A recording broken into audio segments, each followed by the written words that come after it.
वैष्णो देवी के दर्शन के लिए जा रही एक बस पर आतंकियों ने हमला कर दिया, जिसके बाद कई लोगों की मौत की खबर भी सामने आई। ऐसे में बलरामपुर से उत्तर प्रदेश के बलरामपुर से बड़ी संख्या में घायल होने वालों की संख्या है। 2 लोगों की जिसमें से मौत भी हो गई थी। एक मृतक का नाम रूबी है तो वहीं एक का नाम अनुराग है। इन दोनों के शव कल देर रात उनके घरों पे पहुँचे हैं, बलरामपुर पहुँचे हैं और आज सुबह उनका दाह संस्कार भी कर दिया गया है। मैं इस वक्त मौजूद हूँ रूबी के आवास पर। आप देख सकते हैं कि परिवारजन काफ़ी ज़्यादा बदहवास स्थिति में नज़र आ रहे हैं। घटना की जानकारी आप लोग को मिली थी? ये 10 तारीख को सुबह। 10 तारीख को सुबह जी। क्या जानकारी मिली थी वहाँ से? कि जैसे ये लोग वहाँ गए थे, वैष्णो देवी दर्शन के लिए बस से लौट रहे थे तो रास्ते में आतंकवादी हमला हुआ। उसी में रूबी नाम की लड़की की गोली लगी थी और वो एक्सपायर हो गई। पड़ोसी? हाँ, पड़ोसी हैं। कब मालूम चला ये घटना के बारे में? रात को 9 तारीख को सुबह रात में 2-3 बजे मालूम हुआ। एसडीएम आया, एसडीएम द्वारा जानकारी मिली। सुबह अंतिम संस्कार कर दिया गया? हाँ, सुबह अंतिम संस्कार कर दिया गया। कब जब ये घटना हुई तो आप लोग जब मालूम चला कि ऐसी ऐसी घटना हो गई है, तब उसके बाद क्या आप लोग कर रहे हो? उसके बाद में फिर मालूम है फ़ोन फान लगाने लगे तो फिर मालूम है कोई मीडिया द्वारा मालूम है, न्यूज़ पर पता चला कि मालूम है ऐसा हादसा हुआ है, आतंकियों ने हमला कर दिया है। ये तो अब दर्द है तो हम कह सकते हैं और क्या कर सकते हैं।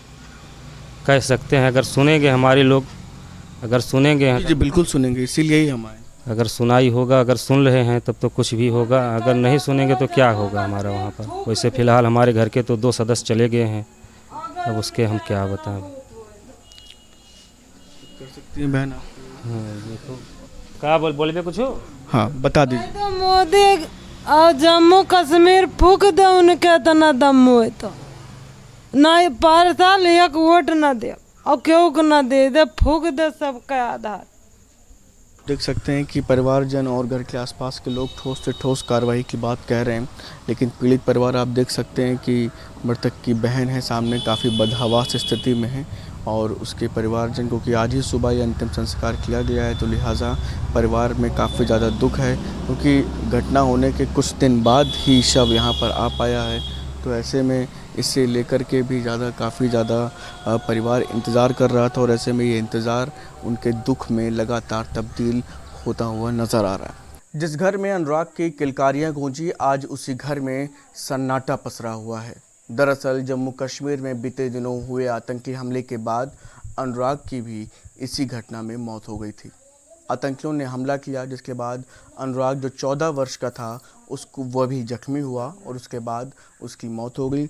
हम लोग उसी घर में मौजूद हैं जहां पर अनुराग रहा करता था। आज ही कल देर रात जब शव आया उसके बाद शासन प्रशासन की मौजूदगी में अनुराग का अंतिम संस्कार किया गया। हमारे साथ परिवारजन हैं, अनुराग की बहन है, अनुराग की मौसी हैं। पहले हम अनुराग की, हालांकि गंभीर क्षण है, अत्यंत दुखद क्षण है, मुश्किल होता है परिवारजन से बात करना, लेकिन हम प्रयास करेंगे। अनुराग की बहन है आप, क्या नाम है आपका? मोहिनी वर्मा। मोहिनी, कब आपको खबर हुई थी अनुराग के बारे में? 2 बजे नाना फ़ोन किए थे। क्या कहा था उन्होंने? उन्होंने कहा कि वहाँ पर बस पलट गया है, लेकिन नहीं पता था कि हमारा भाई इसमें है, हमारे फैमिली इसमें है, किसी को नहीं पता था। बाद में पता चला, सबको पता था, मुझे नहीं दिखाया गया। तुरंत न्यूज़ पे आया, सुबह में जान पाई कि मेरे पापा बस में थे। पापा और मम्मी अभी ठीक है? मम्मी की थोड़ा टूट गया है हाथ। कभी सोचा था इस तरह से अनुराग इतना जल्दी? नहीं, कभी नहीं सोचा था। मैं तो खुद अपने भाई को तैयार करके भेजी थी वहाँ पर। मेरा भाई पैर भी छू कर गया था मेरा। छू गया था? हाँ। माँ के दर्शन करने के लिए? हाँ, माँ के दर्शन करने के लिए। क्या कहना चाहेंगे? आतंकियों ने इस तरह की घटना को अंजाम दिया जिसकी वजह से आपका भाई नहीं रहा।